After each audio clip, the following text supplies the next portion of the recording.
تو اب پھر دیکھیے قرآن کیا کہہ رہا ہے، لا اقسم بہذا البلد وانت حل بہذا البلد ووالد وما ولد، 3 قسمیں کی.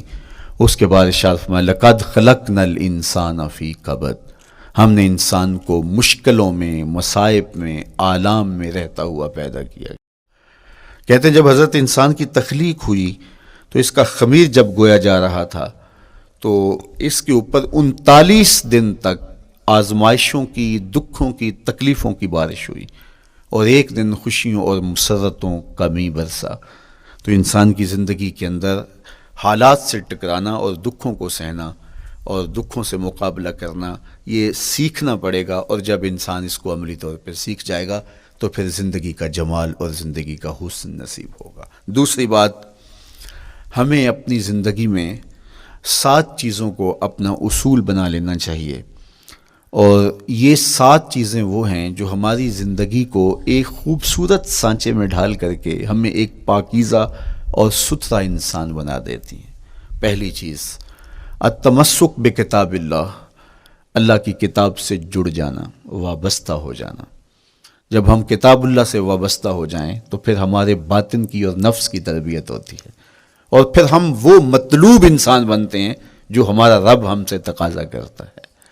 تو اس لیے ہمیں اپنی زندگی میں اس چیز کو لازم کر لینا چاہیے کہ ہمارا کوئی بھی دن قرآن مجید کی تلاوت کے بغیر نہ گزرے. اپنے دن کا آغاز قرآن مجید کی تلاوت سے کیجیے. سورہ یاسین سے جو اپنے دن کا آغاز کرتا ہے سارا دن اللہ کی امان میں رہتا ہے، اس کی حفاظت میں رہتا ہے. اور اپنی شب کا آغاز سونے سے پہلے سورہ الملک کی تلاوت کریں، آپ ساری شب اللہ کی امان میں، اس کی حفاظت میں رہیں گے. اور قرآن مجید کو سمجھ کر اس کے مفاہیم و مطالب کے ساتھ 1 رکوع کم از کم پوری زندگی، اپنی زندگی کے نصاب میں آپ کتنا وقت مختلف امور کے لیے سر انجام دیتے ہیں.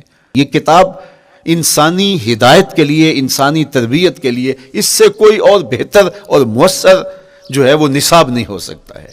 انسان سازی کا بہترین ذریعہ ہے یہ کتاب، اور اس کتاب کے ذریعے سے جو ہے وہ انسان پستیوں سے اٹھ کے بلندیوں تک جا پہنچتا ہے.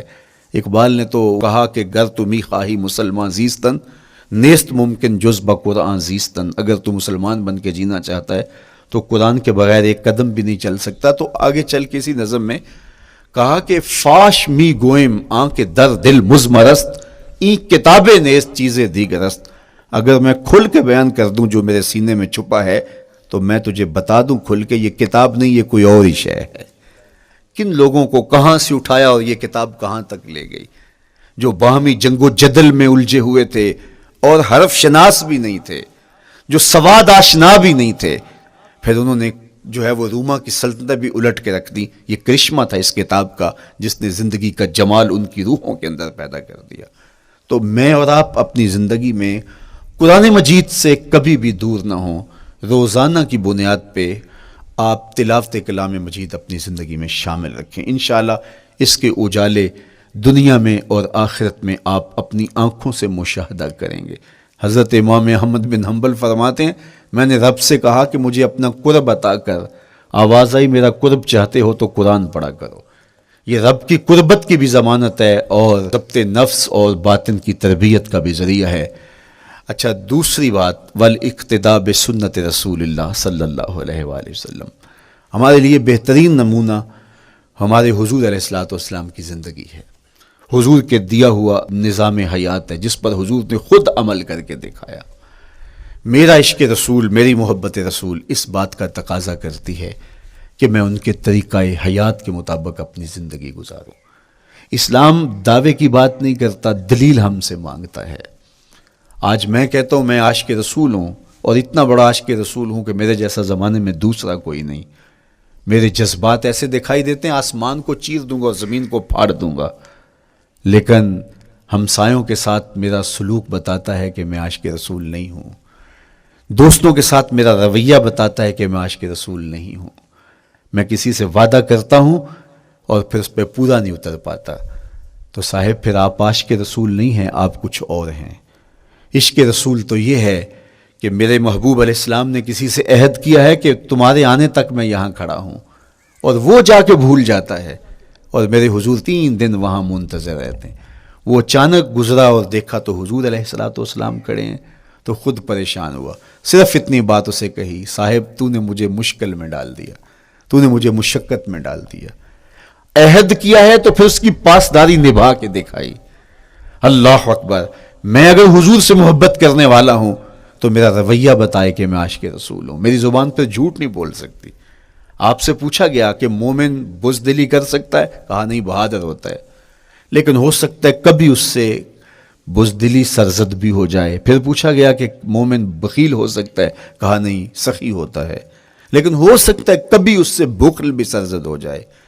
پھر تیسرا سوال حضور سے کیا گیا، مومن جھوٹا ہو سکتا ہے؟ فرمایا جھوٹا نہیں ہو سکتا، یہ پکی بات ہے کہ مومن جھوٹ نہیں بول سکتا۔ میں اور آپ اپنے رویوں میں دیکھیں کہ ہم کھڑے کہاں ہیں۔ آج ہم ان جگہوں پہ بھی جھوٹ بولتے ہیں جہاں جھوٹ بولنا ہماری مجبوری بھی نہیں ہوتی، چونکہ یہ ہماری فطرت ثانیہ اور عادت بن چکا ہے، اور ہم اس کو برا ہی نہیں سمجھتے۔ جبکہ جھوٹ جب کوئی شخص بولتا ہے، حدیث پاک میں آتا ہے اس کے منہ سے بدبو نکلتی ہے، رحمت کے فرشتے 1 میل دور ہٹ جاتے ہیں اس سے۔ اور سویر سے شام تک جب ہمارے معمولات یہ ہوں تو پھر ہم کہاں کھڑے ہیں اور رحمت کے فرشتے کہاں کھڑے ہیں؟ تو حضور علیہ الصلوۃ والسلام کی سنت کا اتباع حضور کی محبت کی دلیل ہوگی۔ امام قرطبی نے لکھا ہے، اللہ کی محبت کا کوئی دعویٰ کرے تو کیا دلیل ہوگی کہ یہ واقعی محب الہی ہے؟ تو کہا اللہ سے محبت کا دعویٰ کرنے والے کے لیے دلیل یہ ہے کہ وہ قرآن سے پیار کرے۔ قرآن سے پیار اور قرآن سے محبت کی دلیل یہ ہے کہ حضور کا پیار سینے میں رکھے۔ حضور سے محبت کی دلیل یہ ہے کہ سنت رسول سے پیار کرنے والا ہو، اور سنت رسول سے پیار کرنے کی دلیل یہ ہے کہ بدعات سے اجتناب کرنے والا ہو۔ ہر وہ طریقہ جو میرے حضور نے نہیں دیا اس کو اختیار نہ کرے، اس طریقے کو اختیار کرے جو حضور علیہ الصلوۃ والسلام کا عطا کرتا ہے۔ تیسری بات، عقل الحلال۔ یہ وہ بنیادی اصول ہیں جو ہماری زندگیوں میں اتر جانے چاہیے، اور ہم ایک صالح اور خوبصورت انسان بن کے اس معاشرے کا حصہ بن سکتے ہیں۔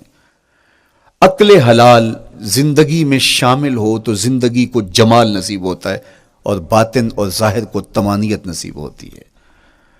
اگر رزق پاک نہیں ہے تو آپ کعبے بھی جائیں تو وہاں بھی آپ محروم پلٹیں گے۔ میرے حضور علیہ الصلوۃ والسلام نے فرمایا، ایک بندہ لمبا سفر کر کے گیا، اشعث اغبر کے لفظ ہیں کہ اس کے بال بکھرے ہوئے ہیں، سفر کی گرد پڑی ہوئی ہے، اور لباس بھی پھٹا ہوا ہے، شکستہ حالت، پراگندہ صورت، اور کھڑا ہے کعبۃ اللہ کے سامنے، یمد یدیہ، دونوں ہاتھ لمبے کر کر کے دعا مانگ رہا ہے، اور کیا کہتا ہے؟ اے اللہ، وَمَطْعَمُهُ حَرَامٌ وَمَشْرَبُهُ حَرَامٌ وَمَلْبَسُهُ حَرَامٌ وَغُذِّيَ بِالْحَرَام۔ فرمایا اس کا کھانا حرام کا ہے، اس کا پینا حرام کا ہے، اس نے جو لباس پہنا وہ حرام کا ہے۔ میرے حضور فرماتے ہیں، بتاؤ اس کی دعا کیسے قبول ہوگی؟ اب لمبا سفر کاٹ کے حرم کعبہ میں پہنچے، غلاف کو پکڑ پکڑ کے دعائیں کر رہا ہے، لمبے لمبے ہاتھ کر کے دعائیں مانگ رہا ہے، ملتزم سے لپٹا ہوا ہے، حتیم میں سجدہ ریز ہو کے رو رو کے دعائیں مانگ رہا ہے، لیکن دعا قبول نہیں ہوتی۔ کیوں؟ اس لیے کہ اس کے پیٹ میں لقمہ حرام کا ہے، اس کے بدن پہ لباس حرام کا ہے۔ تو اسلام نے جتنا زور حلال کمانے، حلال کھانے اور حلال اختیار کرنے پر دیا ہے، تو ایک مومن اگر اسلام کے مبادیات سے بھی آگاہ ہو تو اس کی تو زندگی کے اندر جو ہے وہ حرام گھس ہی نہیں سکتا ہے، بلکہ وہ مشکوک سے بھی اجتناب کرے۔ چوتھی چیز، کف الاذی۔ اپنے آپ کو ایسا بناؤ کہ تمہارے وجود سے کسی کو ضرر اور تکلیف نہ پہنچے۔ ہمارا اسلام تو ہمیں یہ بتاتا ہے کہ تم پیاز یا لہسن کھا کے مسجد میں نہ جاؤ کہ تمہارے منہ سے جو سمیل آتی ہے اس سے کسی کو تکلیف نہ پہنچے۔ تو یہ اسلام کی دی ہوئی تعلیمات ہیں کہ مسجد میں بھی جانا ہے تو اپنے آپ کو دیکھو کہ تمہاری حالت کیا ہے، تمہاری وجہ سے کسی کو تکلیف نہ پہنچے، تمہارے رویے اتنے خوبصورت ہوں، تمہارے ہمسائے بتائیں کہ یہ واقعی مسلمان ہے۔ مسلمان کی تعریف کی گئی، المسلم من سلم المسلمون من لسانہ و یدہ۔ مسلمان کون ہے؟ جس کے ہاتھ سے، جس کی زبان سے دوسرا مسلمان بھائی محفوظ ہے، تو وہ مسلمان ہے۔ اللہ اکبر۔ ہم یہ جو کہتے ہیں السلام علیکم، اس کو کہتے ہیں تحیت المسلم، مسلمان کا تحیت۔ تو اس میں اس کے معنی پہ غور کریں تو ہم اس کو ضمانت دے رہے ہوتے ہیں، السلام علیکم، تیرے اوپر سلامتی ہو، تو ہم اپنی جانب سے اسے ضمانت دیتے ہیں، میرے بھائی میری طرف سے تیری عزت، تیری جان، تیری آبرو سلامت ہے، اب میری جانب سے تو پریشان نہیں ہونا، میں تجھے سلامتی کی ضمانت دیتا ہوں۔ اور وہ آگے سے کیا کہتا ہے، وعلیکم السلام، میرے بھائی پھر میری جانب سے بھی تیرا سب کچھ محفوظ ہے۔ اگر سلام کا مفہوم اچھی طرح ہماری روحوں میں اتر جائے تو پھر ایسا ہو نہیں سکتا کہ ہم جس کو السلام علیکم کہہ دیں پھر اس سے ہم دھوکہ کریں یا اس کی آبرو پہ حملہ آور ہوں یا اس کے مال پہ حملہ آور ہو جب السلام علیکم کہہ دیا۔ چونکہ جو ہمیں لفظ بولنے کے لیے کہا گئے ہیں اس کے پیچھے فلسفہ ہے لفظوں کا۔ یہ پھول ہیں، ان کو دیکھ کر سبحان اللہ کہنے کا کہا گیا ہے، پہاڑوں کو دیکھ کے اللہ اکبر کہنے کا کہا گیا ہے۔ پہاڑوں کو دیکھ کے سبحان اللہ کہہ دیں اور پھولوں کو دیکھ کے اللہ اکبر کہہ دیں، ایسا کیوں نہیں کہہ دیتے؟ لیکن نہیں، اس لیے کہ جب پہاڑوں کو دیکھتے ہیں تو دل میں ان کی ہیبت پیدا ہوتی ہے۔ اتنے بڑے پہاڑ، سمندر کو دیکھتے ہیں تو اس کی ہیبت پیدا ہوتی ہے، اتنا بڑا سمندر تا حد نظر پھیلا ہوا، تو جب اس کی بڑائی پیدا ہونے لگتی ہے تو فوراً پلٹایا گیا اللہ کی بڑائی کی طرف اور کہا بول اللہ اکبر، یہ نہیں میرا اللہ بڑا ہے۔ اور پھول کو جب دیکھا تو اس کی لطافت کی طرف الجھنے لگے، کتنا خوبصورت ہے، درزوں میں کیسے خوشبو بسی ہوئی ہے، کیسے رنگ ہیں، کیسے جمال ہیں، اللہ اکبر۔ وہ کیا کسی نے کہا تھا نا کہ درزوں کی لطافت میں خوشبو نے اماں پائی، گل چیرنے والے نے کس شان سے چیرا ہے۔ تو کیا کمال ہے یار، کیا پتیاں ہیں، کیا رنگ ہے، کیا خوبصورتی ہے، کیا لطافت ہے۔ الجھنے لگے، کہا بول سبحان اللہ، یہ کیا ہے، جس نے رنگ بھرے ہیں وہ پاک ہے۔ تو تیرا دل الجھ نہ جائے تو جو ہم بولتے ہیں لفظ جہاں بھی بولتے ہیں اس کے پیچھے ایک فلسفہ ہوتا ہے۔ السلام علیکم یہ تحیت المسلم ہے۔ جب ہم کسی کو کہتے ہیں السلام علیکم تو اس کو ہم نے ضمانت دے دی، بس بات ختم، اب جو ہے وہ میری جانب سے تو محفوظ ہے۔ لیکن ہم سلام بھی لے رہے ہوں گے اور ہاتھ بھی کاٹ رہے ہوں گے اور اس کی جیب بھی کاٹ رہے ہوں گے، پھر سلام نہیں لیا، ہم نے منافقت کی ہے۔ تو کف الاذی چوتھی چیز، اور پانچویں چیز اجتناب المعاصی، گناہوں سے اپنے آپ کو بچا کے رکھنا۔ نیکی کرنا بہت اہم ہے لیکن نیکی کرنے سے زیادہ ہم اپنے آپ کو گناہوں سے بچانا ہے، چونکہ شر کی قوتیں ہمارے ساتھ جڑی ہوئی ہیں، اس لیے اپنے آپ کی حفاظت جب ہم کریں گے تو ہم ایک اچھی صورت میں آگے بڑھیں گے۔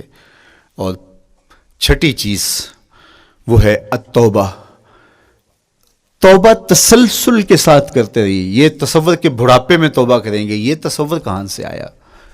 یا ہمارے ہاں آج کل یہ کلچر پیدا ہوا ہے کہ لیلۃ القدر یا شبرات کے دن سارے جڑ کے توبہ کرنے بیٹھ جاتے ہیں اور پورا سال اپنی مرضی کی زندگی گزارتے ہیں۔ ایسا نہیں ہے، میرے حضور کے دامن پہ ایک بھی گناہ کا دھبا نہیں تھا۔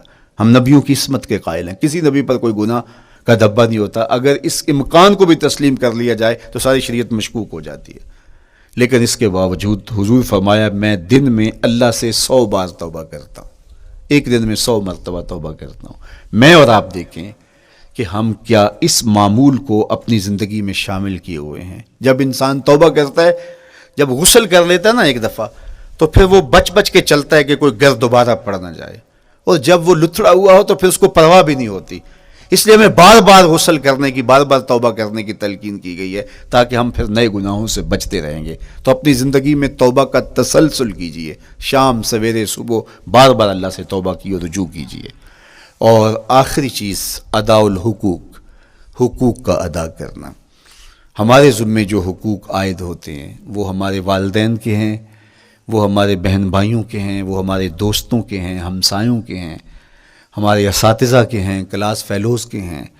وہ حقوق حتیٰ کہ جانوروں کی کیوں نہ ہوں تو ان حقوق کو ہم ادا کرنے والے، دست بردار نہیں ہو سکتے ہم ان حقوق سے۔ یہ مومن کی زندگی ہے، یہ ہمارا نظم حیات ہے، یہ اسلام کا دیا ہوا منشور ہے، یہ طریقہ زندگی ہے کہ ہم ایک ایک کے حق کو ادا کرتے ہوئے اپنی زندگی کو بسر کریں۔ بالخصوص میں طلباء سے مخاطب ہوں کہ یہ عمر تربیتی اعتبار سے سب سے اہم عمر ہے۔ سیدنا علی المرتضیٰ رضی اللہ تعالیٰ عنہ فرماتے ہیں کہ 15 سال سے لے کر کے 20 سال تک کی عمر میں انسان کے نظریات پختہ ہوتے ہیں اور اس کی عادتیں جمتی ہیں۔ یہ دوسرے کہتے ہیں 13 سے 19 سال تک کی عمر، وہ کہتے ہیں یہ بڑی اہمیت کی حامل ہے۔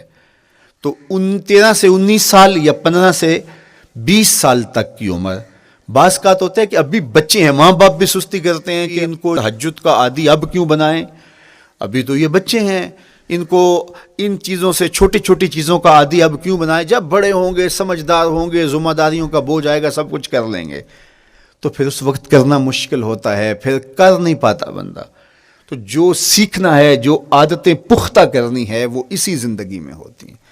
تو یہ آپ کا ایک موقع ہے، آپ کا کوئی ایک ماحول فراہم ہوا ہے، آپ کے ہمسائے آپ کے کلاس فیلوز ہیں جو آپ کے ساتھ کمرے میں رہ رہے ہیں، ہمسائیگی کے حقوق ادا کرنے کا جو انداز ہے وہ یہاں ہی سیکھیے اور اپنے اندر اس کو متحقق کیجیے اور پختہ کیجیے۔ اسی طرح اپنے گفتگو کے لہجوں میں شائستگی، اپنے انداز کے اندر خوبصورتی اور اپنے رویوں کے اندر جمال پیدا کرنے کی کوشش کریں، اپنے آپ کو مؤثر بنائیں، اور شریعت کے بتائے ہوئے اصولوں اور ضابطوں کے مطابق آپ جب زندگی کے چند دن گزار لیں گے، پھر زندگی گزارنے کا نشہ آنے لگ جائے گا۔ چونکہ جب ہم اپنی خواہش کی زندگی گزارتے ہیں تو پھر ہم خود بے چین اور مضطرب ہوتے ہیں، اس لیے کہ ہمیں اس طرح زندگی گزارنی چاہیے جس طرح ہمارے رب نے ہمیں بتایا ہے۔ آپ کوئی بھی مشین خریدتے ہیں، کوئی بھی چیز لیتے ہیں تو اس کے ساتھ چھوٹی سی بک دیتے ہیں، آپ کو اس کا طریقہ استعمال بتاتے ہیں کہ اس کو یوں استعمال کرو گے تو دیر پا اس کے فوائد حاصل کرو گے۔ اگر یہ مائک ہم اس طرح استعمال نہیں کرتے، اپنی خواہش سے استعمال کریں گے تو پھر نتیجہ کیا ہوگا کہ تھوڑے دنوں کے بعد جو ہے وہ خرابی کی طرف سلسلہ چلے گا۔ اس طرح یہ وجود جس پاکیزہ ذات نے بنایا ہے، اس نے ہمیں بتایا ہے کہ اس کو استعمال کیسے کرنا ہے اور اس زندگی کو کیسے گزارنا ہے۔ اور پھر انسان کو ایک ماڈل اور نمونہ بھی چاہیے، تو کہا نمونہ دیکھنا ہے تو محمد عربی کی ذات دیکھ لو، ادھر دیکھتے جاؤ اور زندگی گزارتے جاؤ، دیکھنا تمہاری زندگی کتنی خوبصورت اور کتنی پروقار گزرتی ہے۔ اللہ آپ کو دنیا آخرت کی برکتیں دے، اپنی پناہوں اور اپنی امان اور اپنی حفاظتوں کا حصار دے، اور آنے والا کل اللہ بہتر فرمائے، میرے وطن کی خیر کرے، میرے ملک کو امن کے اجالے دے، یہاں دہشت گردی کے سلگتے الاؤ ٹھنڈے کر کے امن کی بہاریں پیدا کر دے۔ کی محمد سے وفا تو نے تو ہم تیرے ہیں، یہ جہاں چیز ہے کیا لوح و قلم تیرے ہیں۔ وآخر دعوانا ان الحمدللہ۔